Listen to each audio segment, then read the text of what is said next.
brought to a dead stop. Before it can even process this, Eugene explodes forward. He becomes a blur, weaving between the ogre's colossal legs, delivering a flurry of blindingly fast strikes to its ankles and knees, systematically destabilizing the giant from the ground up. Back in the viewing room, both Lorien and Gilead are rendered completely speechless. Just who is that boy?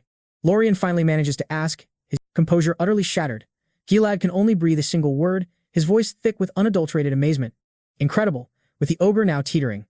Eugene seizes the opportunity, slamming his shield into its face with brutal, calculated force, sending the behemoth crashing to the floor. As the monster dissolves into particles of light, all focus shifts to the boy who accomplished the impossible. A boy whose power defies all logic, the very picture of how a hero becomes strongest. Manhwa hides legends like this in plain sight. A boy now defined by two words: Eugene Lionheart. For most trainees, facing an ogre would be a life or death struggle. For Eugene, it was just another obstacle to be cleared. The massive creature is gone, its monstrous form having dissolved completely into golden light. Eugene doesn't even spare the fading spectacle a second glance. His expression remained impassive, almost bored. To him, this was merely a warm-up. Back in the viewing room, Gilead and Lorien continue to watch Eugene on the monitor as he casually proceeds down the corridor. The two men are completely silent, each trying to process the unbelievable scene they just witnessed. Gilead is the first to break the heavy silence, a slow, wonder-filled smile spreading across his face. I just can't believe it. Should have zero experience fighting an ogre, let alone possess the composure to face one down. But instead of freezing in terror, he systematically dismantled it. Lorien, looking even more shocked, his face pale, adds a chilling confession. That ogre, it was never meant to be there. Confronted. It was meticulously crafted to be an insurmountable trap, an obstacle meant to be circumvented, not defeated. Lorien had even scaled it up, making it larger than any natural trap. And yet, Eugene dispatched it with shocking ease. Gilead reclines, his mind racing to make sense of the feat. He concedes that it might be conceivable if the boy were to possess an unparalleled innate talent. Lorien meets his gaze, his own expression grimly serious. You are what they call children of that caliber, are you not? There is but a single word for it: genius. A term that resonates deeply within the Lionheart lineage. A title typically reserved for one man alone, their legendary ancestor, the great hero Vermouth. And now, they witness that very same spark igniting within Eugene. But for any ordinary talented child, the path to where one becomes strongest Manhwa hides many brutal trials, and fighting a troll looks very different. The perspective then shifts to Gargus, who is being absolutely brutalized by an identical beast. The troll's colossal fist connects, launching him violently. Across the chamber, the impact so severe it trembles the labyrinth's very foundations. He is tossed about like a mere plaything. He scrambles back to his feet, his spirit unbroken. He stands defiant before the hulking monstrosity, already battered and blood-soaked, with arrows protruding from his back, souvenirs from traps he had carelessly triggered. With a furious bellow, Gargus unleashes the entirety of his pent-up fury and unyielding will. He surges forward, greatsword held aloft, and brings it crashing down with every ounce of his might. Even as the troll's fist plummets toward him, he ingeniously uses the monster's descending arm as a ramp, sprinting up its massive form, his blade carving a deep furrow in its flesh. He lands a devastating blow to its chest, causing emerald ichor to erupt. Carrying his momentum, he slides down the troll's spine, cleaving it open as he descends. With one final, desperate surge of power, he plunges his sword deep into the creature's back. The troll lets out a final, agonizing shriek as Gargus commits everything he has left into the finishing strike. Its massive hand falls limp, its life force rapidly draining away. Gargus clings to its back, wrenching his blade ever deeper, refusing to relent until the task is complete. He's gasping for air, coated in a mixture of his own crimson blood and the troll's vile green ichor, with pure adrenaline being the only thing keeping him upright. With a final, pained grunt, he shoved the massive corpse away from him, his own body screaming in protest.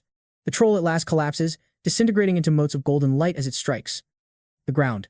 Gargus crumples to his knees, completely and utterly spent. He was victorious, but the price of that victory was immense. He clutches his chest, gritting his teeth against the searing pain. The monster's blow had torn through the very muscles he prided himself on, even shattering his ribs. He grimly concedes to himself, these trolls, they're truly powerful. He struggles back to his feet, staggering down the desolate corridor, is acutely aware of how grievous his injuries are. He doubts any of the other participants are in such a wretched state. At last, his body can take no more, and he collapses onto the cold stone floor, falling into unconsciousness. In another part of the maze, Cyan comes face to face with his own troll. He immediately, in terror, instantly recognizing the formidable creature. Finding a monster of this magnitude here feels fundamentally wrong. But unlike the brutish Gargus, Cyan engages his mind. He rapidly deduces that this beast is not meant to be fought directly. It's a different kind of test entirely. He quickly snatches and throws a loose stone as a distraction, striking it squarely on the back of its leg. The troll whirls around with a guttural snarl, momentarily disoriented. And in that fleeting moment of confusion, Cyan bolts past it, successfully bypassing the trap precisely as Lorien had intended. He pumps a fist in triumph, a self-satisfied grin spreading across his face. I've done it, he muses, swelling with pride at his own ingenuity. The troll remains standing there, baffled. Cyan continues his sprint down the empty corridor, feeling exceptionally pleased with himself. Then, suddenly, a voice rings out, "Big bro, it's Seal." He whirls around, his eyes wide with astonishment. Seal. Miraculously, they've found each other. She cleverly deduces that their reunion must mean they are close to the labyrinth's center. Cyan puffs out his chest, trying his best to act like a dependable older brother. He reassures her that as long as she follows his lead, she has nothing to worry about. Seal just gives, "Okay, got it." Inwardly, Cyan clenches his fist, the raw memory of his humiliation at Eugene's hands still searing his mind. This is his golden opportunity to look impressive in front of his sister. Seal calls out his name again. Feeling a surge of confidence, Cyan tells her she can ask him absolutely anything. She gazes up at him with wide, innocent eyes, reasoning that since the maze is an illusion, that means any kind of monster can be here, right? Well, of course, Cyan replies, slightly confused. Seal leans in, her voice dropping to a conspiratorial whisper. Like ghosts, for example. Cyan freezes solid. A cold sweat begins to race down his neck. He's completely petrified. CL covers her mouth, struggling to hide a giggle. She teases him, asking if he's truly afraid of ghosts. Cyan hastily tries to recover his bravado, puffing his chest out once more. "Don't you worry," he says with forced courage. "No matter what your big bro will." His declaration is cut short by a horrifying sight. A blood-soaked hand grips the corner of the wall, and a terrifying face with a single glowing eye peers out from the enveloping darkness. Cyan lets out a blood-curdling, high-pitched scream of pure, unadulterated terror. His shriek is immediately met by another one, just as terrified. Standing in the hallway is Desra, covered from head to toe in blood, screaming right back at him, while CL stands calmly between them with a perfectly composed, amused smile. Cyan points a trembling finger at Desra. "Desra, how dare you try to scare me like that? You scared me more," Desra yells back, equally rattled. "You just shouted so suddenly." Cyan's eyes narrow on the blood covering her face, suspiciously accusing her of plotting a surprise attack. Desra slowly backs away, explaining that she was just injured by one of the maze's traps. She clicks her tongue in frustration. Her first ambush attempt had failed spectacularly. She raises her spear defensively as the twin siblings stare her down. This was not going according to plan. Seal points, shouting, "Big bro, she's running." Cyan grits his teeth in frustration. "Damn it. I ended up making a fool of myself again because of her." It seems the journey where one times becomes strongest Manhwa hides times many such humbling moments. His embarrassment quickly morphs into pure rage. "I won't forgive her," he roars. "Let's follow her, Seal." Desra runs for her very life with the furious twins hot on her heels. She knows she'll never survive a 2-on-1 fight. Where is that muscle-headed oaf? She thinks desperately.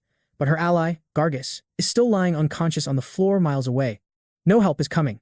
As she sprints, the floor beneath her feet suddenly begins to crumble. Her eyes widen in sheer horror. A trap. She deftly leaps from one falling stone to another, her incredible agility saving her from a nasty fall. She makes it across the gaping chasm, scrambling up the other side to safety. But the twins are relentless, still in hot pursuit. Cyan skids to a halt at the edge of the abyss. It's far too wide to jump. He wonders if he has to find another way around, then glances at Seal, who is watching him with a sparkling, expectant look in her eyes. He cannot back down now. He refuses to look like a fool in front of her again. A single bead of sweat rolls down his face, his eyes narrowing with unshakable determination. He wanted to save this technique for the boss, but he has no other choice. "I'll have to use my mana," he declares, as a powerful blue aura explodes around him. With a fierce battle cry, he channels mana to amplify his speed, sprinting along the sheer wall of the chasm before pushing off with incredible force. He soars across the massive gap, clearing the chasm with apparent ease before landing and turning, offering a confident hand. "Seal, your turn. Jump, and I'll catch you." But Seal simply cloaks herself in a vibrant aura of mana and leaps gracefully over the abyss. She lands as softly as a leaf, having no need for his assistance. Cyan sweats, trying to play it cool, just as I'd expect from my amazing younger sister. His confidence somewhat patched up, he points forward with renewed vigor. "Let's continue the chase." Seal eagerly agrees, and so, their relentless game of cat and mouse pressed on, until Cyan, Seal, and Desra all skidded to a halt at the maze's center. They stopped dead, staring up at the hulking figure looming before them, a massive, muscle-bound minotaur. Desra and Cyan stared, completely stunned. This was it, the final boss, but a calm, irritatingly familiar voice cut right through the heavy atmosphere. It was Eugene, leaning casually against a stone pillar with his arms crossed. "What took the three of you so long to arrive together?" Cyan whipped his head around, his face a mask of pure, unadulterated disbelief. "What are you doing here?" Eugene's reply was simple and infuriatingly cool. "Waiting." A smug grin slowly spread across Eugene's features.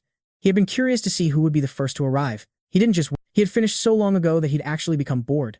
The final stage was set, but the opening act wasn't a glorious battle. It was just a moment of pure, soul-crushing humiliation. The three contenders could only gape as Cyan finally voiced the question on everyone's mind. You were waiting to see who came first? Seal, ever the sharpest of the group, put the pieces together. So, you were the first one to arrive? She stated, looking directly at Eugene. He gave her a simple, maddeningly serene response, correct. Desra, bruised and suddenly saw a sliver of hope. If he waited, maybe he was finally reconsidering her offer to team up. Eugene just scratched his head, pretending to have forgotten.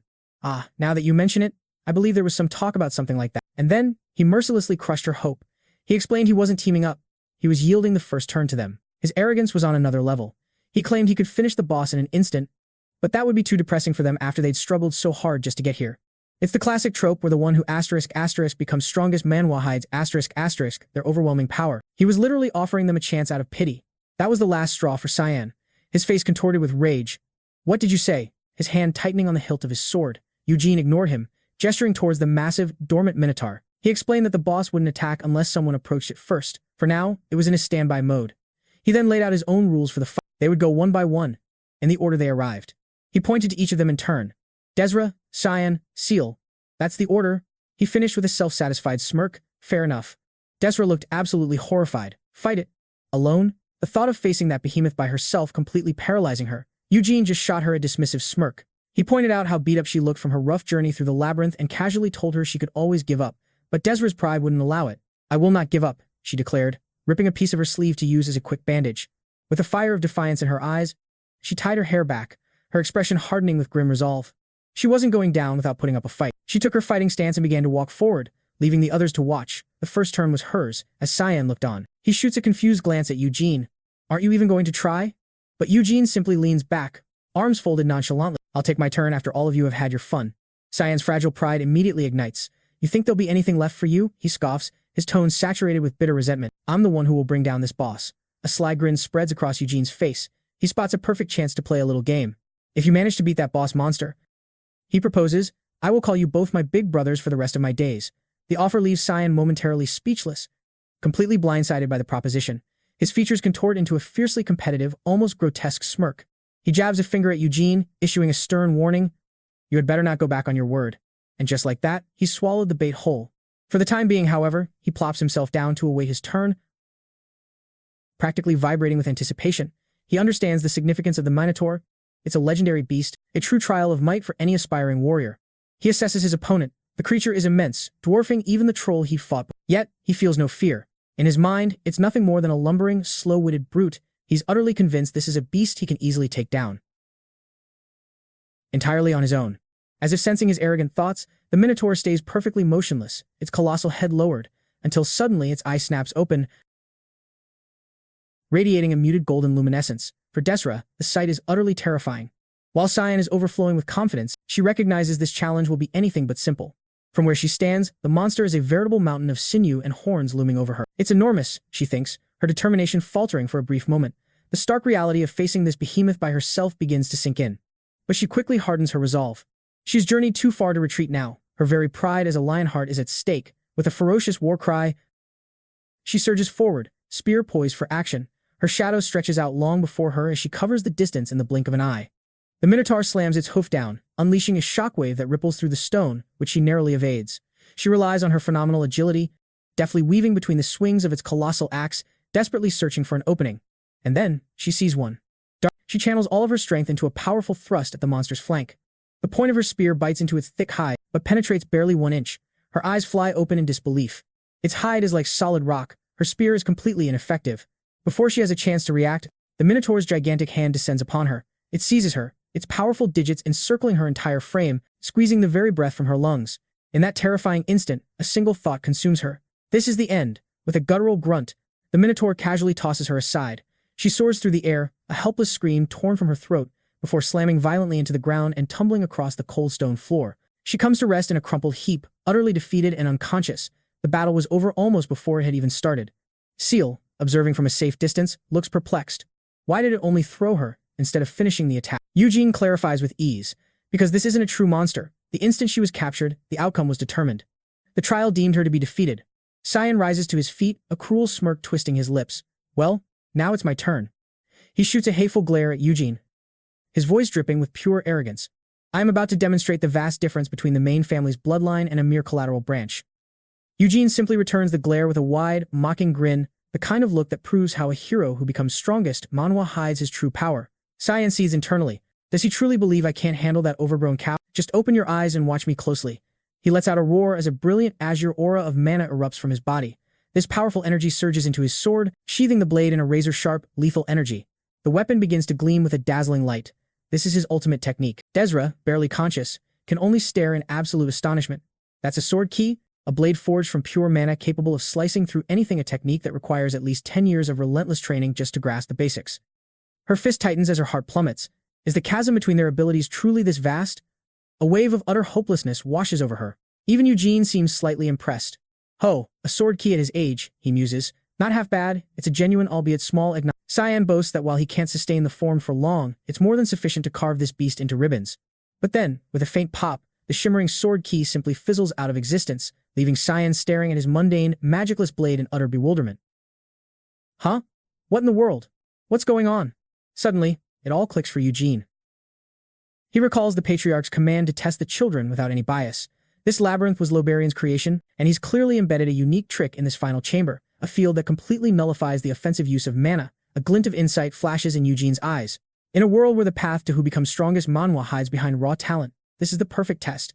Without mana for a sword kai, it's irrelevant whether you're from the main family or a branch. Every single one of them must now fight on an equal footing.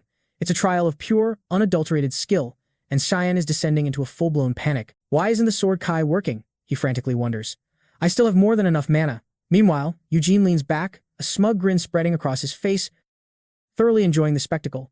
He casually tells Cyan, if you think you're going to lose, just head on back. No need to get yourself messed up over a little stubborn pride. Ciel is absolutely relishing this moment, her eyes twinkling with pure amusement as she witnesses her brother's complete and utter meltdown. Cyan's face flushes a deep crimson, a cocktail of pure rage and humiliation. Don't make me laugh. With a sudden explosion of fury, Cyan roars, do you really think I can't defeat this beast just because my sword kai is gone? His wounded pride completely eclipses his fear and confusion. He unleashes a ferocious battle cry and charges headlong at the Minotaur, his pride in tatters. With his magic sealed away, all Cyan has left is raw, desperate courage. But against a creature of this immense power, courage alone is nothing more than a death wish. The monster's colossal arm smashes down, but Cyan deftly slips past it, retaliating with a desperate slice. A spray of green ichor rewards his agility. He twists, his blade flashing once more, but this time, his sword merely scrapes ineffectively against the creature's thick, leathery hide. He moves with frantic energy, hoping speed can compensate for his overwhelming lack of power. Frustration contorts his face as he grinds his teeth. These superficial cuts are accomplishing absolutely nothing. He knows he has to close the distance, aim for a vital point, and try to cripple its legs.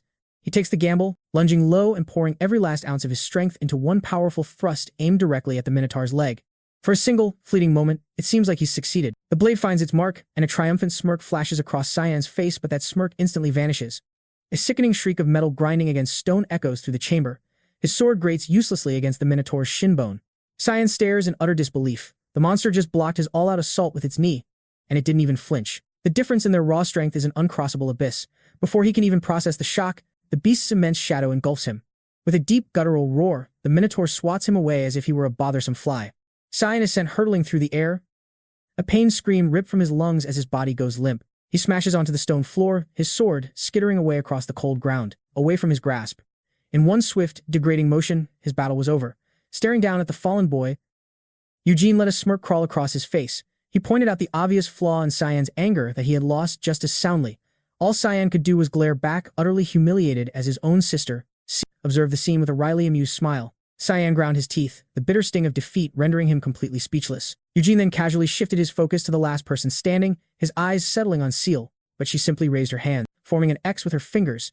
She declared her forfeiture without a hint of shame, knowing it was utterly futile to engage him without her magical abilities. Eugene's eyes widened with a flicker of genuine surprise. At least she possessed more sense than her hot-headed twin. Without another word, he strode past them both, making his way toward the discarded sword and shield. He scooped up the plain, round shield, testing its weight in his palm. Now, it was his stage. As Eugene calmly walked toward the monolithic monster, Ciel voiced the question hanging in everyone's thoughts. Do you honestly think you can win? Eugene didn't even deign to look back. He nonchalantly replied that he wasn't entirely certain it was possible, letting a sliver of doubt linger in the air. Then, he cast a glance over his shoulder, a feral, predatory grin stretching across his face. Impossible for me to lose. The sheer arrogance was breathtaking. He turned back to face the beast, a solitary figure against a monster that utterly dwarfed him. Yet, there wasn't a single shred of fear in his posture, only an ice-cold sense of pride. A smirk danced on his lips as he gazed up at the creature, musing aloud about how they ought to begin. For him, this was never a desperate struggle for survival. It was merely an intricate puzzle waiting to be solved. The Minotaur, however, offered no time for contemplation. It brought a colossal fist hurtling downward, intending to obliterate him with a single, devastating impact. But Eugene was already in position. He met the crushing blow with his shield, the sheer force of the collision fracturing the stone floor beneath him. And yet, he didn't budge an inch. He masterfully redirected the block's momentum into a pivot, spinning fluidly around the monster's leg to carve a deep gash into its ankle. The Minotaur staggered, bellowing in agony as it swung its other massive arm around in a wide arc to crush him. But Eugene had already vanished. He ducked beneath the sweeping limb and, in a jaw-dropping display of pure agility, began sprinting directly up the monster's extended arm. In a flash of movement, he was perched on its shoulders, landing with perfect balance right behind its enormous head. The beast's luminous eyes darted about frantically, completely incapable of tracking his blinding speed. The creature began to thrash in a panic, trying to dislodge him, but it was far too. Eugene was already on the attack. He braced his feet for leverage and plunged his sword deep into the vulnerable flesh at the base of the Minotaur's skull. The monster's maw opened in a silent, agonized scream as it stumbled forward from the searing impact. With a grimace of absolute focus, Eugene twisted the blade, grinding it deeper into the wound, and he was far from finished. He wrenched the sword free only to strike again and again, a furious, methodical assault targeting the exact same vulnerable point. Cyan and Desiree could do nothing but watch, paralyzed in stunned silence. Their jaws hung open, their eyes wide with sheer disbelief at the cold-blooded efficiency on display. Desiree was the first to realize the terrifying truth of how one who becomes strongest Manhwa hides their real power. Eugene wasn't just stabbing wildly. With horrifying precision, he was systematically severing the carotid artery. Then, with one final, devastating thrust, Eugene channeled all of his weight and strength into the blade. The sword sank all the way to its hilt. A geyser of emerald life fluid erupted from the fatal wound. The Minotaur went into a full-body spasm, lurching forward as its very essence poured from its neck. As the colossal beast started to topple, Eugene uses its back as a springboard, landing gracefully on his feet as the Minotaur's colossal frame slams into the ground. With a deafening, earth-shattering impact that kicks up a storm of dust, and a dark, viscous pool of green blood begins to spread silently across the cold stone floor, signaling the fight's brutal conclusion. Eugene stands over his vanquished foe, casually flicking the creature's blood from his blade as if he'd just completed a trivial warm-up exercise. He then turns to the utterly shell-shocked twins, a casual query on his lips. "Did you watch carefully?" he asks, as if they were his pupils, meant to be learning from this masterclass. Cyan can only stammer, completely incapable of forming a single coherent sentence. The sheer chasm between their levels of skill is simply too vast for his mind to process. A triumphant, almost wild grin stretches across Eugene's face, his cheeks spattered with grotesque green blood. "I got him," he states with stark. Cyan finally manages to find his voice, shouting back a feeble excuse that Eugene shouldn't act so proud. He claims that with Sword Kai, he could have also achieved victory. But the words ring hollow, even to his own ears, because deep down, he knows the undeniable truth. Even with all his mana, he could never have achieved such a flawless, picture-perfect victory. Eugene gazes at his rival, a familiar, fiery passion igniting deep within his soul. This isn't fear, nor is it anger. It's the pure, unadulterated thrill of combat that he's missed for so very long. Cyan clutches his chest, his heart hammering with a powerful and entirely new emotion. It's a turbulent mix of profound awe, burning envy, and a sudden, desperate ambition to one day reach that same incredible pinnacle of strength. Just then, the Minotaur's massive corpse begins to glow, dissolving into a cascade of shimmering golden particles of light. The luminescence intensifies as the beast's form breaks apart completely, bathing the gloomy chamber in a magnificent golden radiance. Seal watches the light gently fade, her expression one of pure, unadulterated wonder. She whispers that the ceremony has at long last concluded. Meanwhile, back in the viewing room, the illusionary beast dissolves in the very same shower of golden light. Gilead and Loberian observe in stunned silence as the trial officially comes to an end. The heavy silence is suddenly shattered by a deep, booming laugh. It's Gilead, the patriarch of the family, his entire face illuminated with pure, unrestrained. He turns to the still astonished Loberian, asking if that wasn't the most incredible display he has ever witnessed. A mere child from a branch family, with absolutely no formal mana training, has just demonstrated such a staggering level of talent. Loberian can only nod in agreement, stammering as he adjusts his coat, desperately trying to regain some semblance of his usual composure. He explains that the Minotaur was never intended to be confronted alone. The entire challenge was meticulously designed to force the children to cooperate and work together. He had expected them to strategize, to function as a cohesive unit and overcome the obstacle as a team. He looks utterly perplexed. That boy, Eugene, simply disregarded the test's fundamental design and crushed every obstacle by himself. It's a classic tale where the one who *** becomes strongest, Manhwa hides *** his true power. He then asks, just what in the world is that child? A knowing, profoundly satisfied smile spreads across Gilead's face, for he knows precisely what kind of child Eugene is. He informs Loberian that from the very day Eugene arrived at the main estate, he has done nothing but train relentlessly from dawn until dusk. Investigators have confirmed it. The boy's unrelenting drive is already the stuff of legend. Gilead declares with immense pride that Eugene was born with a body perfectly sculpted for combat and a will of iron to match it. Discovering a diamond in the rough like him has already made this entire ceremony an overwhelming success. But Loberian's expression suddenly turns grave as he quietly asks Gilead if he isn't the slightest bit unsettled by this development. He's quick to clarify that he means no offense, but the undeniable truth is staring them right in the face. Eugene is already vastly more talented, even compared to Gilead's own offspring. The moment he begins to truly train his mana, the chasm between them will become insurmountable. Yet, Gilead simply offers a calm smile. He replies, "That is a cause for celebration, is it not? After all, shouldn't a talent of this magnitude bring even greater glory to the Lionheart name?" But Lorien presses on, his face clouded with worry. In the kind of tale where an underdog becomes strongest, Manhwa hides the true ambition until it's too late. What will happen, he asks, if that boy decides he wants to be the next patriarch? Gilead's smile finally vanishes and he falls into a deep silence, the gravity of Lorien's question hanging heavy in the air. His expression hardens like forged steel as he states unequivocally that the position of patriarch must be held by the most powerful Lionheart. "If my own sons cannot secure that title," he declares, "then it rightfully belongs to Eugene." His eyes gleam with unshakable conviction. "If my children are too feeble to defend the birthright they were given, then they were never worthy of leading this family in the first place." Lorien offers a slight bow, acknowledging that he had said his piece. He apologizes for overstepping his bounds as a mere outsider. As they converse, the last remnants of the illusory forest dissolve around them, restoring the chamber to its normal state. But Lorien has one final piece of counsel to offer, his tone shifting from that of a concerned friend to a shrewd political advisor. He strongly urges Gilead to formally adopt Eugene as his own son. Gilead stares at him, utterly blindsided by the proposal. "Adopt him?" he echoes. Lorien then lays out the political A boy from a collateral line has just thoroughly bested the main family's direct heirs, a fact that could embolden the other branch families, inevitably causing serious conflict down the road. Gilead strokes his beard thoughtfully, a pensive look etched upon his face. He thanks Lorien for the counsel, admitting it is a very tempting proposition, but then a warm smile returns to his features. "First," he says, "we must offer our congratulations. The politics can wait. For this, a victor deserves to be celebrated." They both turn their gaze towards the exit of the training grounds, and there, walking at the very head of the group, is Eugene, leading the exhausted and profoundly changed children out of the labyrinth. The ordeal is finally over. As the weary children emerge from the forest, they are greeted by the two men who have just been deciding their futures. The Patriarch, Gilead, and the mage, Lorien. Gilead's piercing gaze sweeps across them all, his stern expression making the very air feel heavy with authority. His thoughts drift to his eldest son, who failed to even reach the labyrinth's center, having apparently become distracted by the dungeon's novelties. In a true test of worthiness, to be sidetracked by mere curiosity was an undeniable sign of weakness, and Gilead feels a sharp sting of disappointment in his air. At least the twins, Cyan and Seal, had managed to make it through. Although they failed again, he chalks that up to simple inexperience, a flaw that can be hammered out of them with rigorous training. He then softens his expression, addressing the entire group. His voice rings with a sense of finality as he tells them that they all performed well. He continues, stating that he watched their progress, and while he had expected the trial to be more difficult, he is nonetheless pleased with their excellent performance. His gaze finally settles upon the boy standing at the very front, Eugene.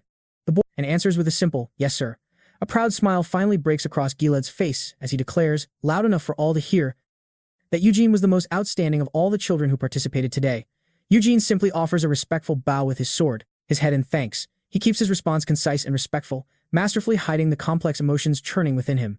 Gilead continues his praise, noting just how impressive Eugene's methods were. He specifically points out how he faced the troll head-on and managed to emerge without a single scratch. At the very mention of the troll, Cyan flinches, the memory of his own humiliating struggle against the beast still burning fresh in his mind.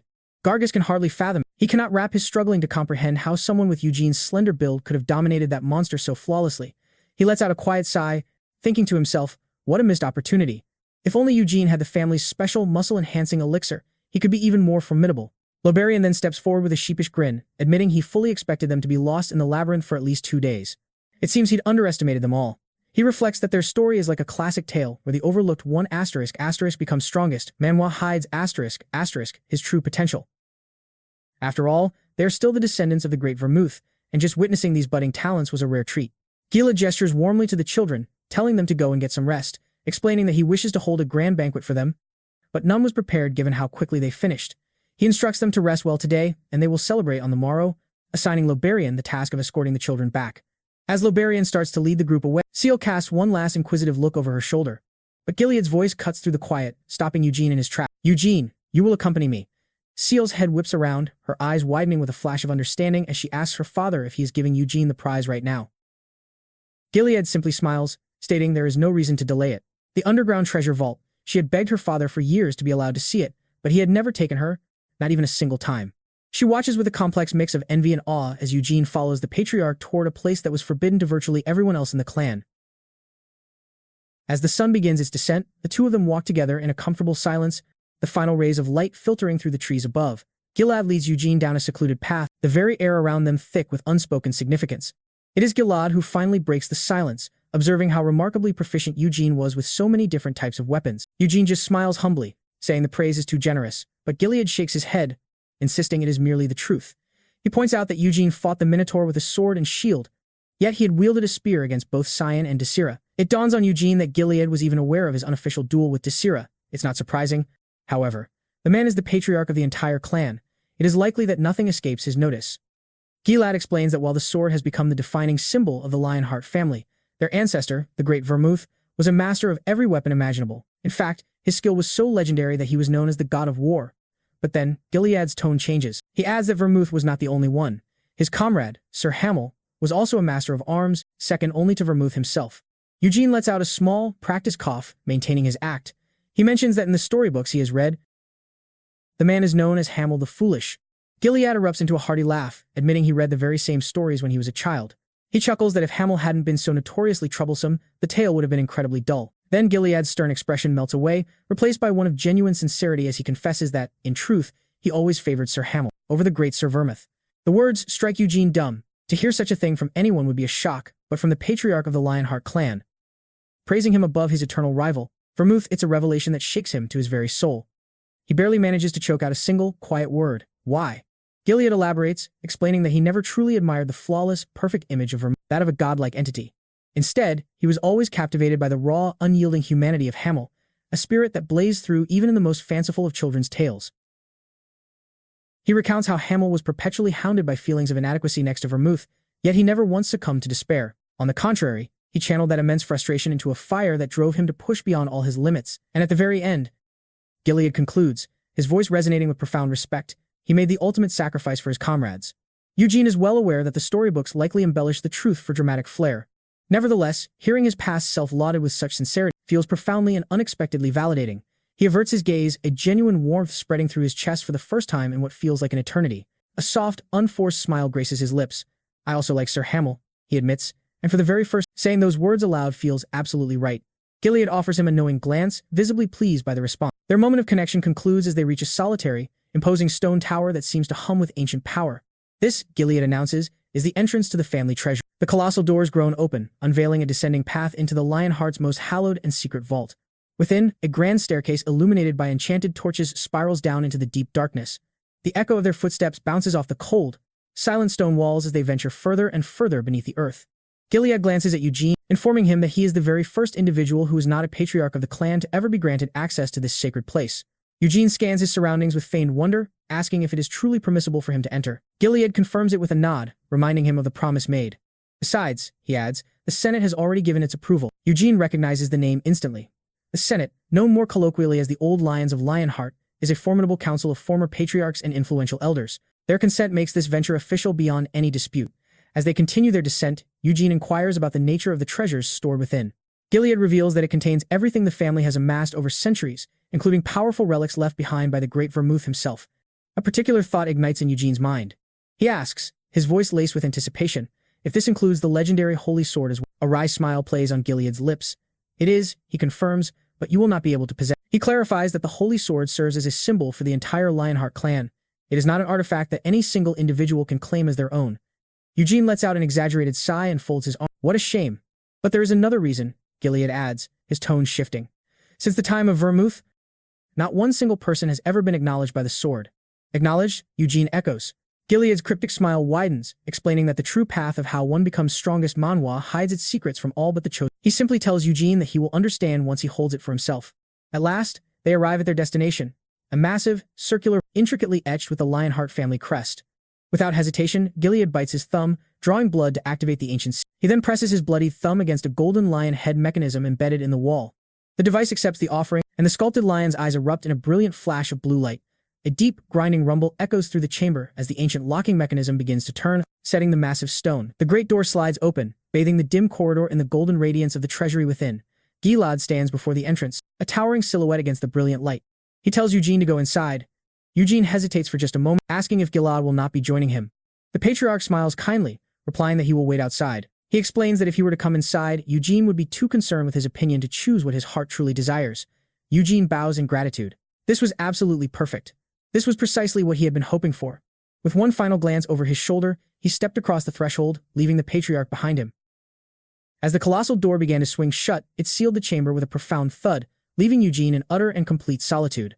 Inside the silent, glittering treasury, a wide, covetous grin spread across his features. The polite, deferential boy was gone. Now, it was just Hamill, ready to claim his long-overdue prize. "All right then," he muttered under his breath. "First things first." He looked up, his eyes immediately locking onto the centerpiece of the entire vault. There, situated on a raised platform and bathed in a pillar of divine light, rested the holy sword. It practically vibrated with a golden aura, radiating a power that had been dormant for 300 long years. A wicked, thrilled glint flashed in Eugene's eyes as he pointed a finger toward it, a playful challenge infused in the gesture. Asterisk. Should I try my luck with the holy sword? Asterisk. Left alone, Eugene faced the one weapon that had defined his greatest rival. But he knew that sometimes the greatest treasures weren't swords, but the memories they carried. The holy sword. A divine weapon gifted by a god, sealed for ages within a hallowed temple. Of all the heroes who had tried to claim it, only one was ever truly acknowledged as its master, the Great Vermouth Lionheart. 300 years ago, this very blade pierced the heart of the demon king of Car. It was a weapon of true, undeniable might. Eugene smirked. He remembered it quite. After that single glorious kill, Vermouth had mostly used it as an overpriced flashlight, its divine light being perfect for navigating the darkest dungeons. He crouched down, irresistibly drawn to the sword's radiant glow. Unable to resist the temptation to make an attempt, he wrapped his hands firmly around the hilt, the metal feeling cool and impossibly smooth beneath his palms. With a wild grin, he put his back into it and pulled with every ounce of his strength. His face twisted with immense effort, straining every single muscle in his body. But the sword didn't move a single millimeter. It felt like trying to pull a mountain from the very earth. He let go, shaking his aching hands. It wouldn't budge. Just as Gilad had told him, the sword simply refused to acknowledge his existence. He stood up, brushing the dust from his clothes. Even if he could have pulled it free, he wouldn't be allowed to take it anyway. It was time to forget the holy sword and find something else. He walked deeper into the treasury, past rows of legendary weapons glowing softly on their displays, the air humming with latent power. This is the kind of place where a protagonist *** becomes strongest. Manhwa hides *** away the tools of his ascension. He stopped abruptly, his eyes widening in recognition as he took in the next weapon on display. It was Aspel, the sword of gluttony, a vicious, serrated blade that radiated a hungry crimson light. The infamous sword of gluttony. Aspel. He remembered its terrifying power all too clearly.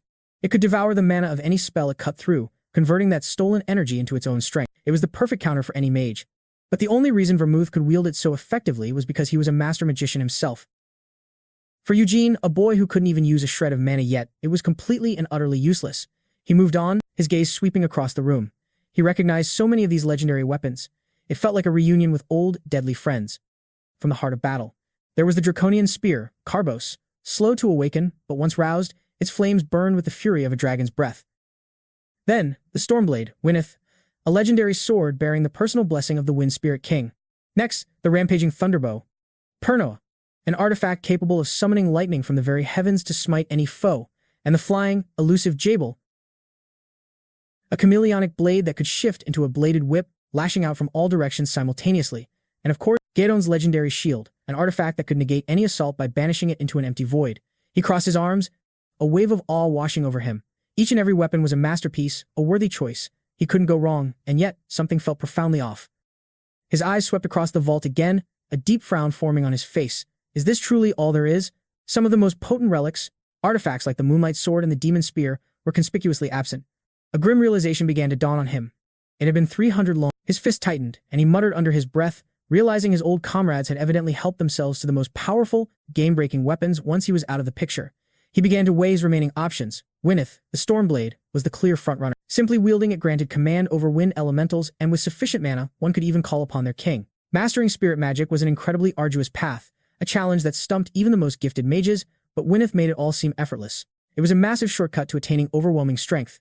Even so, he decided to browse a little longer. He was, after all, inside the legendary Lionheart. He might as well take in everything the place had to offer. He meandered over to another section of the vault, where smaller treasures were presented in glass cases upon plush velvet cushions. Here, he saw not just weapons, but precious gems and accessories. His gaze drifted lazily over priceless crowns, ornate chalices, and shimmering pendants, and then he stopped dead. His entire body went rigid, his eyes locked onto one particular display case. Huh? He reached out, his hand trembling uncontrollably as if drawn by some unseen force, his fingertips pressing against the cool, magical barrier, sending a palpable jolt through his entire being. He snatched his hand back, clutching a achingly familiar object he'd just retrieved. "This is," he whispered, his voice thick with a storm of emotions. "This is the necklace I wore." The memories crashed into him with the force of a tidal wave. It was a memento from his parents, slain by monsters when he was only a child. He remembered the vengeance he exacted and how he wore this simple necklace every single day of his life, right up until his final, dying breath. He stared at the keepsake, his mind reeling in disbelief. Why is this here? There could be only one possible explanation. Vermouth must have retrieved his body from that blood-soaked final battle. For a fleeting moment, a flicker of warmth touched his cold, lonely heart. He supposed they didn't just abandon him to rot there after all. A brief sense of relief washed over him, but that feeling quickly curdled into bitter, corrosive anger as he recalled the promise Vermouth had made with the Demon King of Incarceration, a peace treaty that allowed two of their most hated enemies to live. He could see their faces clearly in his mind's eye. Vermouth, Sienna, Molin, Anise, his comrades, his friends. They had all made a solemn promise to one. They were meant to vanquish all 5 of the Demon Kings together. He ground his teeth, a pure, unadulterated rage building within his soul. "What kind of damn promise did you make?" he snarled into the silent, empty room. "To place my memento here while you all just..." His fury sharpened, its razor edge focusing on a single person, especially you, Vermouth. What in the hell were you thinking? The betrayal felt as raw as if it were yesterday. Then, guilt crashed over him. Maybe it was my fault. The journey where a hero becomes strongest Manhwa hides its greatest casualties. He looked down at the necklace. A bitter thought surfaces, perhaps they simply couldn't succeed without him. But he forcefully dismisses it, his gaze hardening with renewed resolve. He refuses to let resentment take root. Surely, they had a compelling reason, a justifiable cause for breaking their solemn vow. His eyes scanned the chamber, lingering on the legendary armaments he could claim. An arsenal of coveted treasures lay before him, tempting his desires. However, he clutches the necklace tightly in his hand. The path of one who becomes strongest Manhwa hides many secrets, and he couldn't stand the thought of this one. The last remnant of Hamill, staying locked away in this dusty, forgotten vault. His mind is made up. As the heavy vault door slides open, Eugene emerges, and Gilead, first at his empty hands, then at the small, insignificant object he's holding, utterly baffled. "That is your choice?" he asks. Eugene flashes a disarmingly innocent smile, dangling the trinket. "I took a liking to this one," he says simply. Gilead is incredulous. "Are you?" The vault contained countless treasures of immense power. Eugene simply replies that the other artifacts were far too much for him to handle at his current level. Still attempting to grasp the situation, Gilead asks to inspect it for a moment. Eugene hands it over without a hint of hesitation. Gilead examines the object closely. It is an old, crudely fashioned necklace. The embedded gem is utterly worthless, and the craftsmanship is simplistic at best. "This is nothing more than a cheap trinket," he remarks, his confusion growing.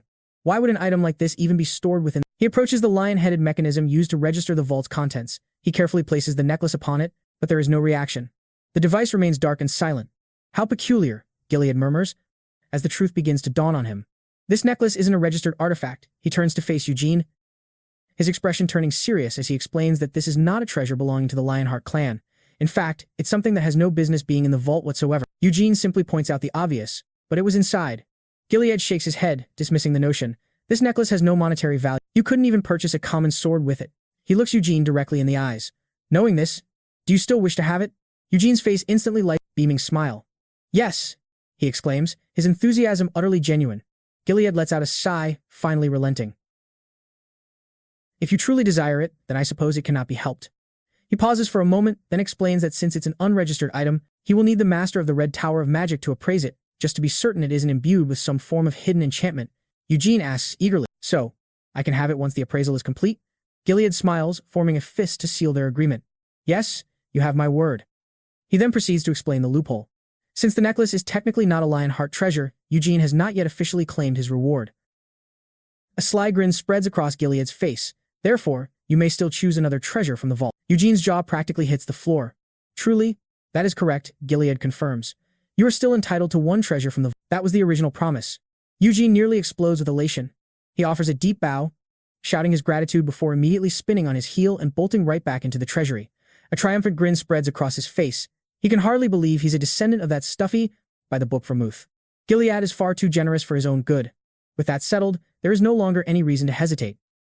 He makes a beeline directly for his true target, his hand closing firmly around the hilt of the Stormblade, Wynid. He draws the legendary blade from its stand. It slides free with a faint, whispering hiss, as if the wind itself were greeting a long-lost friend. He raises it high, a fierce, predatory grin spreading across his face as a brilliant blue aura begins to swirl around the blade. Bladely, you belong to me now. With the legendary blade secured and a fragment of his past reclaimed, Eugene steps out into the crisp night air. However, for a prodigy of his caliber, a moment of peace is a rare commodity. Desiree immediately marches right up to him, jabbing an accusing finger in his direction.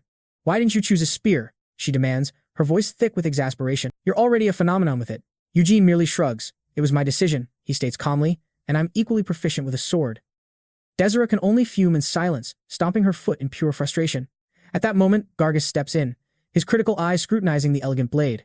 It appears far too light, he declares bluntly. He puffs out his massive chest, flexing his bulging muscles. With your kind of raw power, you should have selected a warhammer or a battle axe. Eugene gives him the same impassive reply. It was my choice. Undeterred, Gargus then makes, inviting him to visit his family's estate while promising all the muscle-enhancing potions he could ever desire. Eugene simply deadpans, I have no need for them. Desiree waves a dismissive hand at Gargus, telling Eugene to just ignore the colossal muscle-bound oaf. Her attention immediately snaps back to the sword, her eyes gleaming with a true warrior's curiosity. She issues a single, sharp command, unsheath it. Eugene meets her challenging gaze, a silent understanding passing between two individuals who live and breathe for the thrill of battle. With a fluid, nearly silent motion, he slides the blade from its sheath. A faint, ethereal blue light immediately begins to hum around its razor-sharp edge. He holds it aloft for them to see. What is the name of that sword? They ask in unison. He tells them, it is the Storm Sword, Winneth. He explains that it contains the blessing of the elemental king of wind, and just as he speaks, tiny, fairy-like wind spirits begin to materialize and dance around him. He adds that once he fully masters his mana, he will even be able to summon the king himself. Desiree clenches her fists, remaining utterly unimpressed. That's interesting, I suppose, but I still would have chosen a... Eugene leans in closer, a provocative glint dancing in his eye. There were plenty of legendary spears in there, you know. Desiree's eyes go wide, and she grabs him by the shoulders, asking frantically if he happened to see it. The draconic spear. Carbos, she shouts, her face illuminated with unadulterated excitement as she describes how it can unleash a dragon's fiery breath with every single thrust. Eugene just gives her a completely blank look. Never heard of it. He's lying, naturally, but finds this far more entertaining. Desiree becomes even more animated. What about the demon spear, Ruentis? She demands, utterly convinced it was the Great Vermouth's most powerful weapon. Gargus cuts in, mentioning he's heard of Ruentis, noting that it was the spear wielded by the demon king of brutality. Desiree just shoves him away, yelling that the question wasn't for him. In that instant, Eugene's playful mood vanishes. The demon king of brutality. The name triggers a flood of dark buried memories. 300 years ago, there were 5 demon kings. Ranked from strongest to weakest, they were the demon kings of apocalypse, incarceration, frenzy, brutality, and slaughter. Gargus crosses his enormous arms, correcting Desiree. Your knowledge is flawed, he states matter-of-factly. The most powerful weapon in the Great Vermouth's entire arsenal is the world-ending hammer. Giggles. In his mind's eye, he pictures a colossal demonic hammer wreathed in sinister, dark purple energy. The two of them immediately launch into a fierce argument. Desiree insists the spear is stronger because the demon king of brutality held a higher rank than the demon king of slaughter. Gargus retorts that the hierarchy of the kings has nothing to do with the actual power of their weapons. Eugene watches them bicker, knowing the truth of who becomes strongest. Manhwa hides from them and calmly adds more fuel to the fire. In fact, there was no the destructive crusher in there, for that matter. He, however, knows the real story. Out of all Vermouth's legendary armaments, only a mere 2 were genuinely taken from the demon king. Those weapons were far too malevolent to be stored in the main treasury and were undoubtedly sealed away in a location infinitely more secure. But Desiree and Gargus are completely lost in their bickering to even notice him. The spear is clearly superior. No, the crusher is unparalleled. Eugene can only massage his temples, letting out a weary sigh. Their immaturity is astounding. He's well aware that both artifacts are absolutely incredible. Yet, if anyone were to ask him which of Vermouth's weapons was the true apex of power, he wouldn't need to hesitate for even a second. The Moonlight Blade. He recalls it vividly: pure, unadulterated destruction forged into the shape of a sword. A power so overwhelming that it had to be locked away in the very depths of the demon realm. History might have forgotten its existence, but he never could. The demon king of brutality and the demon king of slaughter were both ultimately vanquished by the cataclysmic light emanating from that one blade. He gives Winnett a gentle practice swing, the sword humming softly as it slices through the air. A faint, satisfied smile graces his lips. This is the very first time in his new life that he's wielded a genuine blade. A subtle trail of blue light traces the sword's path, a mere whisper of the colossal power slumbering within it. Desiree and Gargus finally cease their squabbling, their attention completely captivated by the spectacle. Eugene takes a step forward, holding the sword at the ready. He starts to move, his body sinking into a familiar cadence, a dance of combat that is as graceful as it is lethal. His movements are fluid and precise, imbued with a deadly intent that no 13-year-old should ever possess. This is the kind of secret a true becomes strongest Manhwa hides. It's pure muscle memory, the battle-honed instincts of the warrior Hamill flowing through the young body of Eugene. He concludes his form with a powerful slash, kicking up a cloud of dust from the training ground. The sword's ethereal light flares brilliantly for an instant before he brings the blade to a resting position, the ribbon of blue light coiling gently around his arm. Desiree and Gargis are rendered completely speechless, utterly mesmerized by what they've just witnessed. Gargis can only manage an awestruck whisper, that is swordsmanship. It's magnificent. Desiree, a faint blush coloring her cheeks as she gazes at him, completely at a loss for words. Meanwhile, back inside the Patriarch's, Gilad is presenting the enigmatic necklace to Lorien for a thorough appraisal. Lorien cradles it in his palm, beginning to channel his mana into the object. A soft blue light emanates from his hand as he commences his analysis. His eyes narrow in deep concentration, meticulously searching for the faintest trace of an enchantment or a hidden curse. He carefully sets the necklace down, his examination concluded. There is no magic on this necklace whatsoever, he reports, his expression one of complete bewilderment. Are you absolutely certain this came from the treasury? He asks Gilad, inquiring if he's positive the boy wasn't attempting some sort of deception. Gilad simply sighs, asking, and what possible reason would he have to do such a thing? He clenches his fist, contemplating the enormous risk Eugene had taken. If I hadn't permitted him to select another treasure, it was an exceptionally risky gamble. He rises to his feet. Let's uncover the truth. He reiterates that there is no discernible enchantment, but he intends to probe deeper, just to be absolutely certain. Gilad looks at him, puzzled. How? A cunning smile spreads across Lorien's, an artifact proudly crafted by his very own grandmaster, the legendary Sienna the Wise. He elaborates that every object holds a faint trace of mana, and he possesses the ability to read the memories stored within that energy. Unveiling the necklace's entire history, Gilead observes with unwavering focus, murmuring, "Leave it in your capable hands." Lorien retrieves the necklace once more, cradling it delicately between his palms as he closes his eyes, and focuses his mind, enveloping the small trinket in a brilliant azure aura. A cascade of images flickers through his consciousness.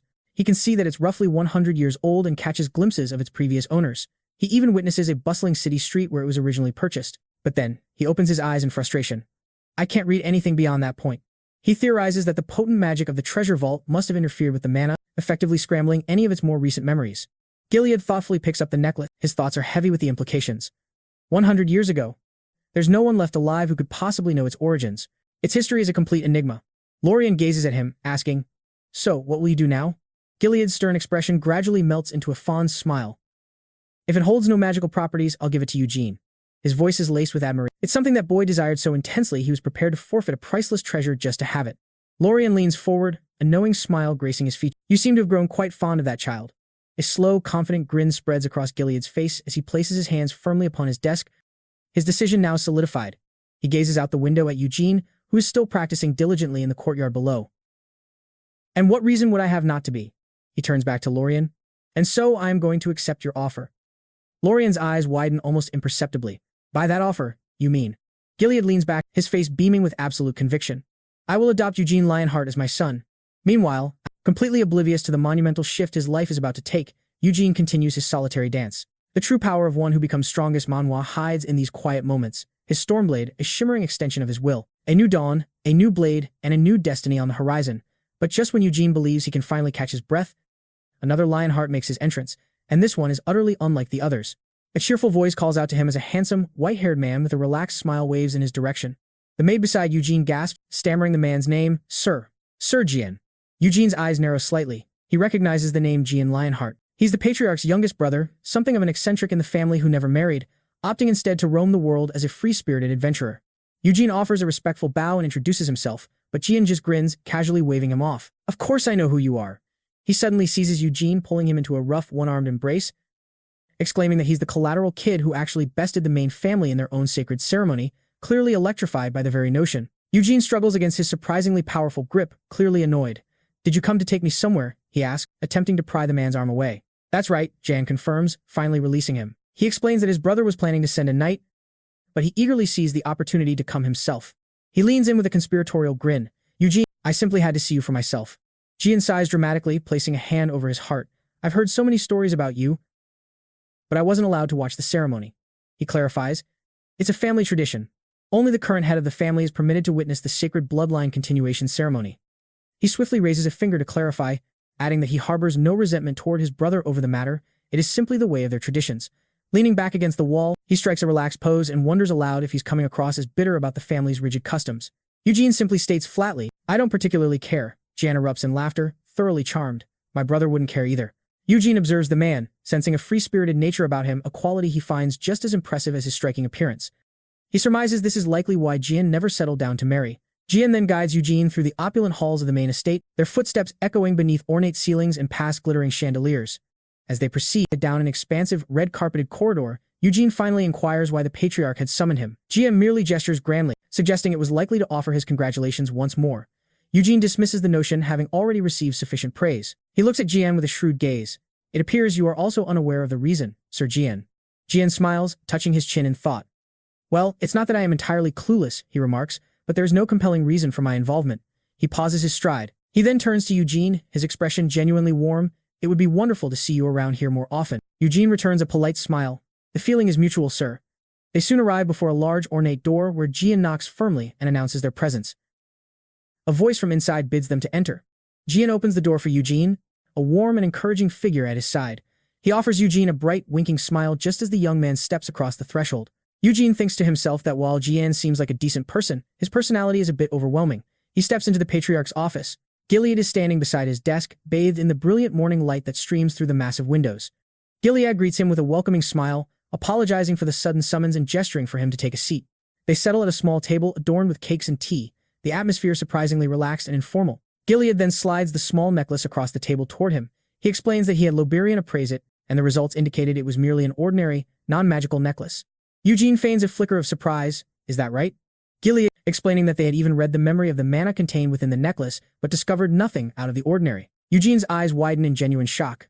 The memory of the mana. He knows precisely what that implies. It is Sienna. He remembers his old comrade, the brilliant archmage Sienna, developing a spell of that exact nature. He quickly masters his expression, asking with a forced composure, and what did the memory reveal? Gilead relays what Loberian had discovered. The necklace was sold on the streets of the capital approximately 100 years ago. Eugene's mind races. No, that is... He knows with absolute certainty that this is the very necklace he wore 300 years ago. He wore it for decades. There is no possibility of a mistake. Loberian would have no motive to deceive him. Could he have somehow misinterpreted the memory? No. A more plausible, and far more disturbing explanation crystallizes in his thoughts. Someone immensely powerful must have cast a high-level spell to overwrite the original memories. It's the kind of truth that one who becomes strongest Manhwa hides, and the first name that surfaces in his mind is Vermouth. He falls silent, lost in thought, desperately trying to piece this puzzle together, a new and frustrating piece of the puzzle. He acknowledges there's no way to uncover the truth at this moment, but the enigma of his old friend's behavior only grows more profound. He shoves those thoughts to the back of his mind for the time being, looking up with a bright and hopeful expression. In that case, am I allowed to keep this necklace? Gilead smiles warmly. Yes, I gave you my word. If you wish to have it, you may keep it. My thanks, Eugene replies, swiftly snatching the necklace before the Patriarch has a moment to reconsider. He fastens it around his neck, a small, satisfied smile gracing his lips as its familiar weight settles against his chest. Gilead leans forward, his expression shifting to one of seriousness. He admits that while the necklace was a factor, there was a separate, more crucial reason for summoning him here. He mentions that while it might feel a bit sudden, the offer he's about to make is far from a bad one. In truth, it is a proposition that will define his entire future. Eugene's eyes immediately narrow. His mind instantly leaps to the most common political instrument wielded by a noble family. Before Gilead can even complete his sentence, Eugene abruptly cuts him off. He blurts out, Seal is both kind and cute, but I have absolutely no desire to entertain the notion of marriage at this time. It all forms a perfect, logical picture in his mind. Seal, acting so friendly, even after he utterly humiliated her brother, must have been nothing more than a prelude to a political marriage. He glares at Gilead, thinking that the man appeared benevolent, but this is how a family that becomes strongest Manhwa hides its true schemes all along. He continues to ramble, stating that he's too young and would require his father's consent regardless, before his voice finally trails off. Wait, Gilead looks utterly He tells Eugene he's gravely mistaken, a bead of sweat forming on his brow. I am not attempting to marry you off to Seal. Eugene's jaw slackens in disbelief, his mind goes completely, utterly void. Mortifying blush spreads across his entire face as the magnitude of his blunder crashes down on him. He was completely and spectacularly wrong. He has the urge to strike himself for even considering marriage with a 13-year-old girl. He clutches his head, groaning in turn. Did my brain revert to a child's as well? He looks up, thoroughly confused. Then what is this about? Gilead states his actual purpose plainly. I have called you here to formally adopt you as my son. Eugene can only muster a single, dumbfounded word in response.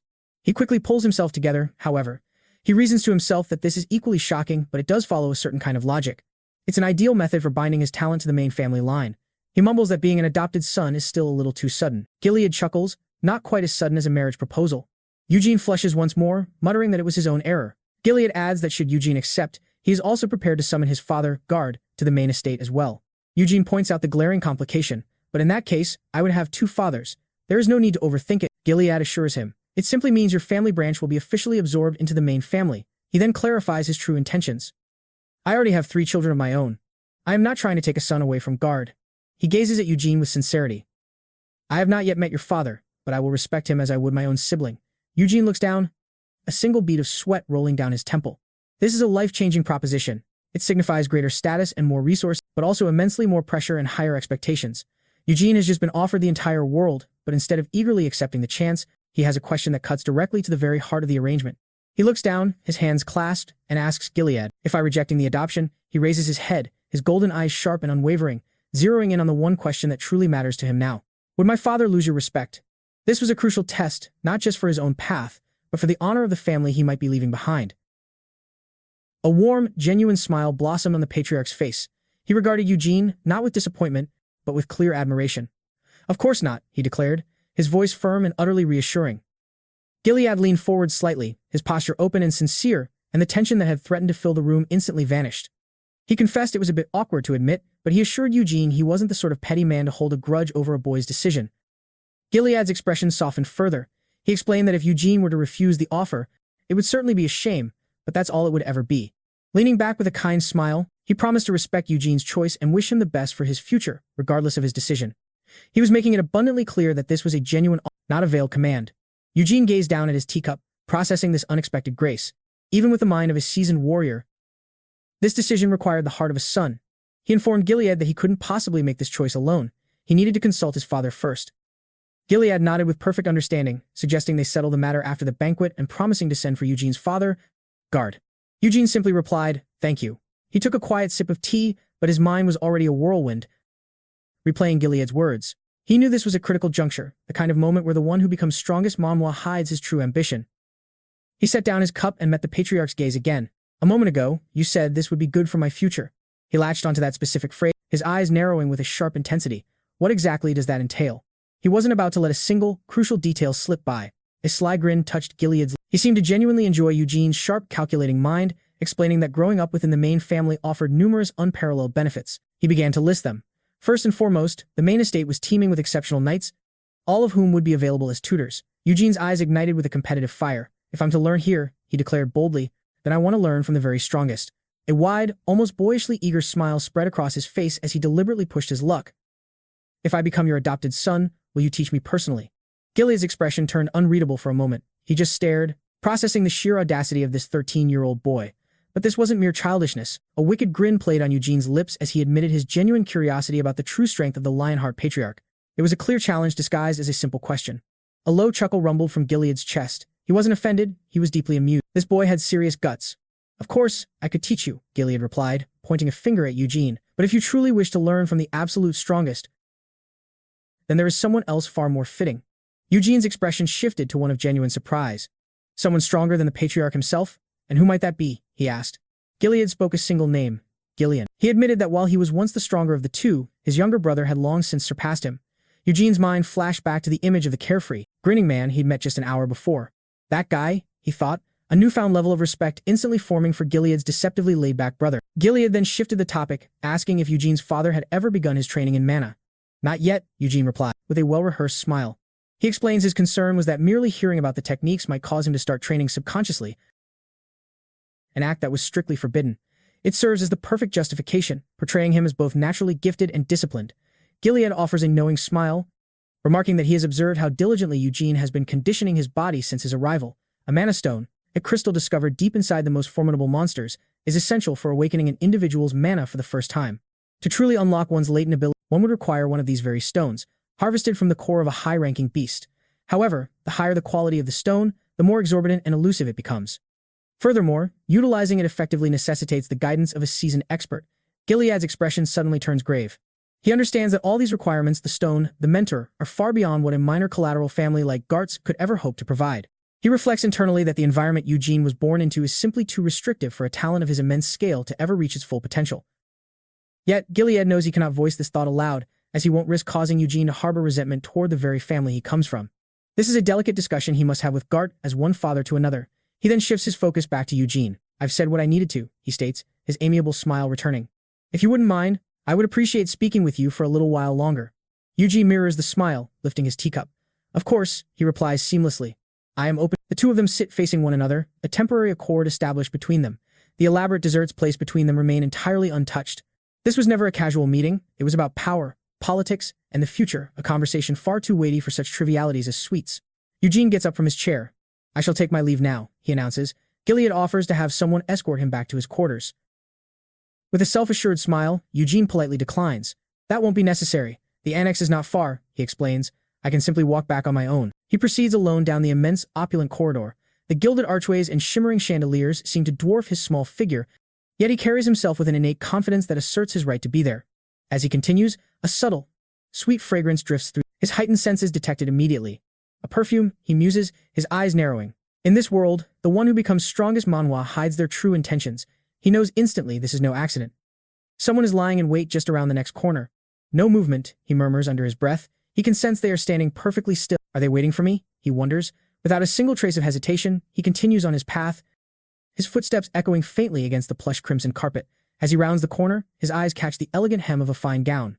And there she is, Ancilla, the Patriarch's second wife, positioned as though she were merely passing by. She brings a gloved finger to her lips in a display of feigned surprise. Oh my, Eugene, she exclaims, her voice deliberately light and airy. Eugene, however, isn't deceived for even. His expression remains cold and analytical. He was already aware she was waiting for him long before she could spring her little act. Ancilla's voice cuts through his, suggesting they observe the formal pleasantries. For a moment, Eugene is thrown off balance. This woman plays an entirely different game than the more direct men of this family. He recovers swiftly, executing a flawless, formal bow. Greetings, he states, his voice perfectly steady. I am Eugene Lionheart, of the Gark collateral line. Ancilla smiles, her eyes gleaming with calculated charm. She remarks that she heard he was in conversation with the Patriarch for quite some time, adding that she had no inkling he was still on the premises, attempting to maintain her pretense. Eugene decides to cut directly through the facade. Is there something you wish to say to me? He asks with direct clarity. Ancilla's smile tightens, a brief flash of irritation crossing her eyes before she conceals her face behind a fan, thinking to herself how truly arrogant this child is. She quickly composes herself, deciding his attitude isn't entirely unexpected. After all, he's just a country boy who struck gold. But her strategic mind quickly takes precedence, recognizing that this child is destined for greatness. In the classic tale where the weakling *** becomes strongest, Manhwa hides *** its greatest heroes in plain sight. It would be far better to have him as an ally than an enemy. She even considers her trump card a political marriage, binding him to her side through her daughter, Seal. That was the entire reason she had instructed Seal to get closer to him in the first place. Her polite mask slides back on, brimming with false curiosity. I'm merely curious about what the two of you discussed, she says, pressing for any scrap of information. Eugene shuts her down with clean, cold courtesy. I do not believe it would be proper to share matters that the Patriarch and I discussed in private.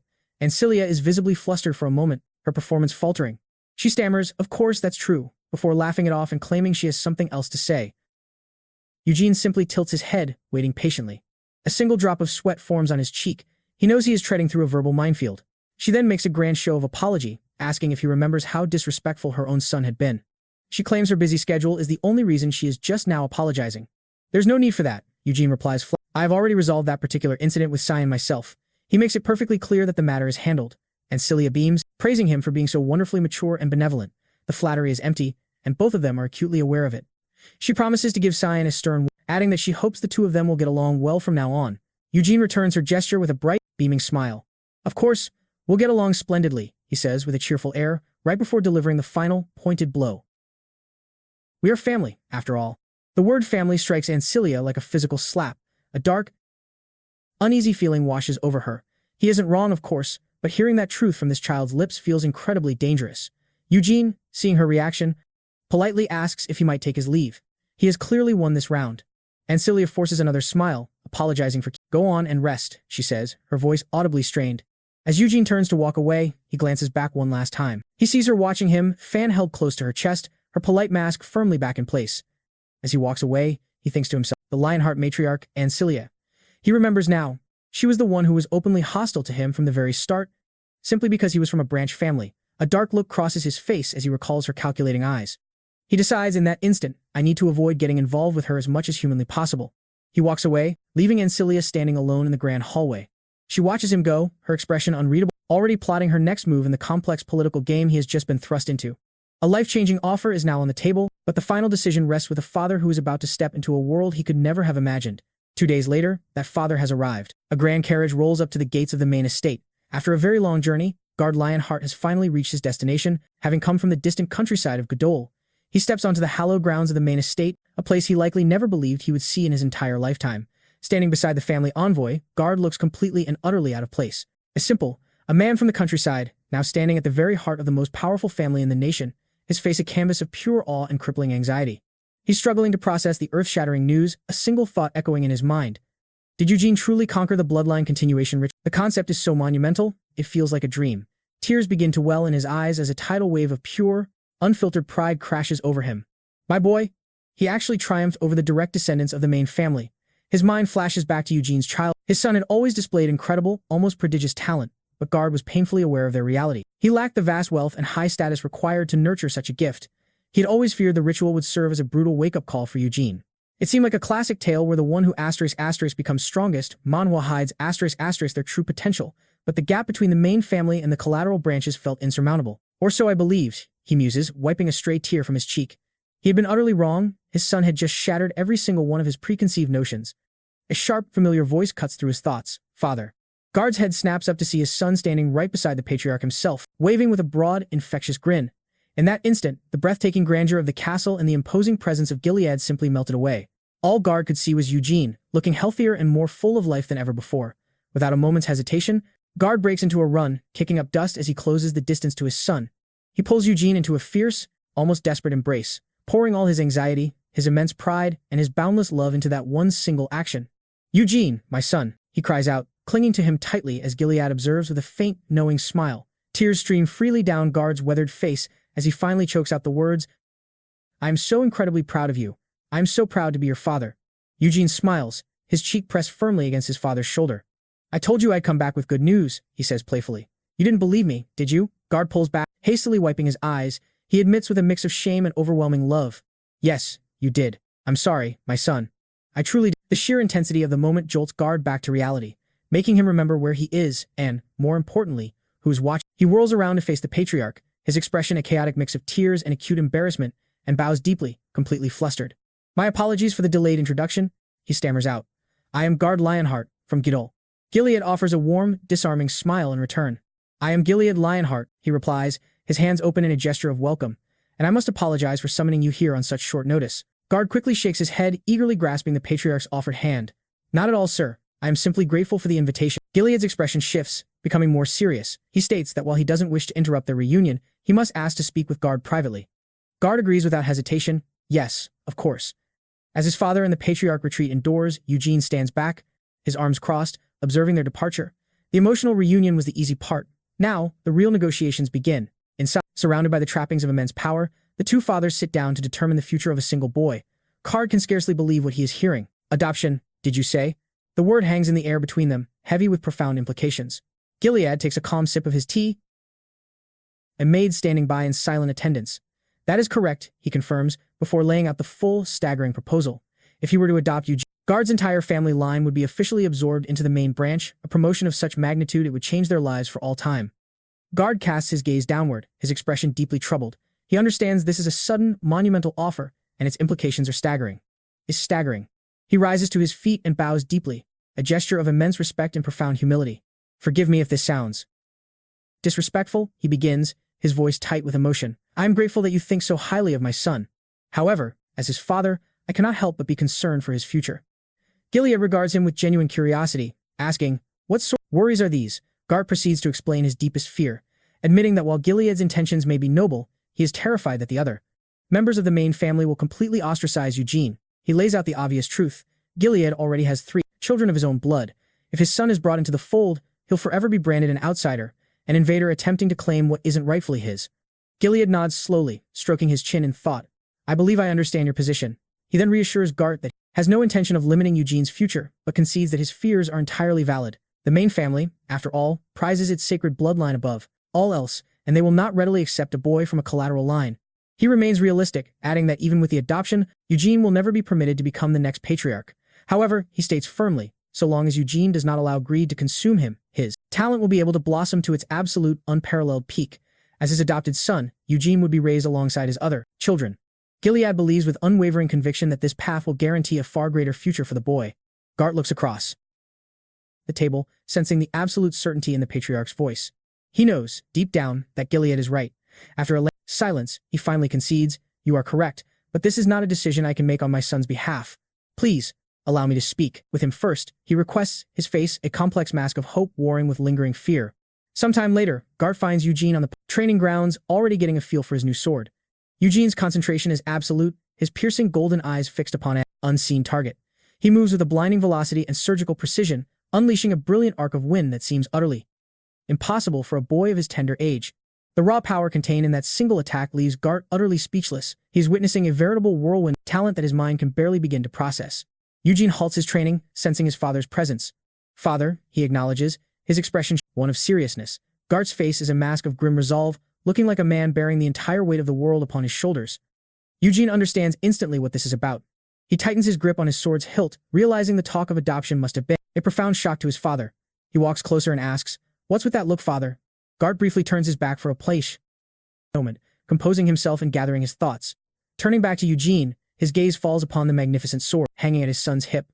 He recognizes it instantly as Wine, the legendary Stormblade, the priceless treasure Eugene chose from the main family's treasury.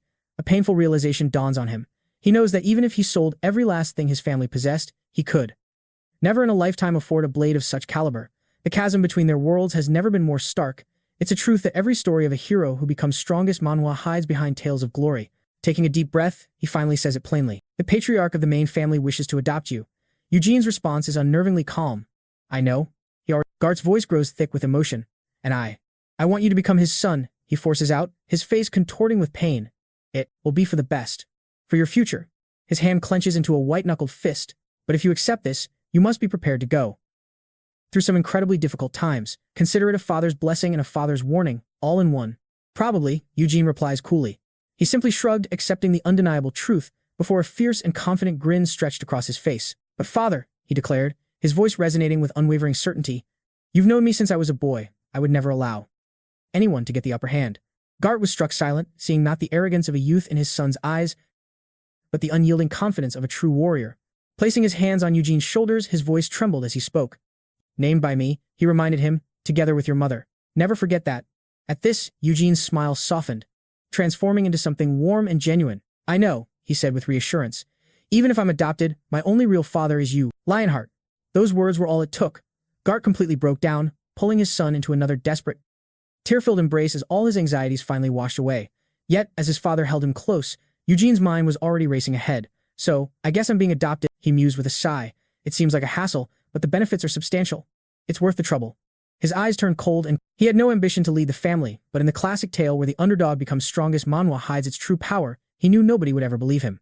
He knew the Patriarch's two wives would now have no choice but to view him as a direct threat to their own children's inheritance, and, in his mind, there were two distinct paths for handling such hostility.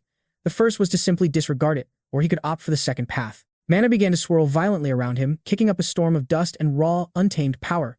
His hand tightened its grip on the hilt of Wynneth, his eyes blazing with purpose. He drew the blade, unleashing a torrential wave of energy. His decision was made. If anyone dared to stand in his way, he wouldn't just ignore them, he would utterly crush them. With the adoption now finalized, the Patriarch hosted a lavish banquet. On paper, it was to celebrate the victory of a collateral family member. But everyone knew the true purpose, to compel the entire clan to accept Eugene and swallow the bitter pill of the main family's defeat. Gart, Eugene's father, stood awkwardly clutching a glass of wine, a simple man utterly out of his depth in a den of political lions. Suddenly, he found himself swarmed by the fathers of the other collateral children, who showered him with praise for his incredible son, dropping hints about his newfound influence and even attempting to peddle their family's secret muscle growth potions. Gargus's father, a mountain of a man much like his son, was particularly boisterous, suggesting that all the branch families should forge a new alliance. It was a clumsy yet transparent attempt to ride Eugene's coattails to greater power. Eugene observed this from a distance, taking a cool sip of his beverage. He knew that if he were to get involved, he'd be smothered by an avalanche of annoying requests. He thought to himself that he could see the family resemblance. The apple clearly hadn't fallen far from the tree. Meanwhile, across the grand hall, a much frostier family reunion was underway. Cyan stood rigidly behind his mother, Anacelia, looking like a phantom at his own celebration. His head was bowed, his face a mask of pure misery and shame, unable to even meet the gazes of the other guests. Anacelia's voice was a sharp, cutting whisper in his ear. "Be calm," she commanded, but her son was petrified, his eyes wide with terror. Her gaze then shifted, landing on Eugene, who was navigating the banquet with effortless grace. She informed Cyan that from this moment forward, he would forever be compared to that boy. She drilled into him that people would now look at him and only remember his defeat. They would mock the fact that for the first time in the clan's history, the fact that the direct bloodline was so utterly crushed leaves Cyan reeling as if from a physical blow. He grits his teeth, utterly speechless in his own defense.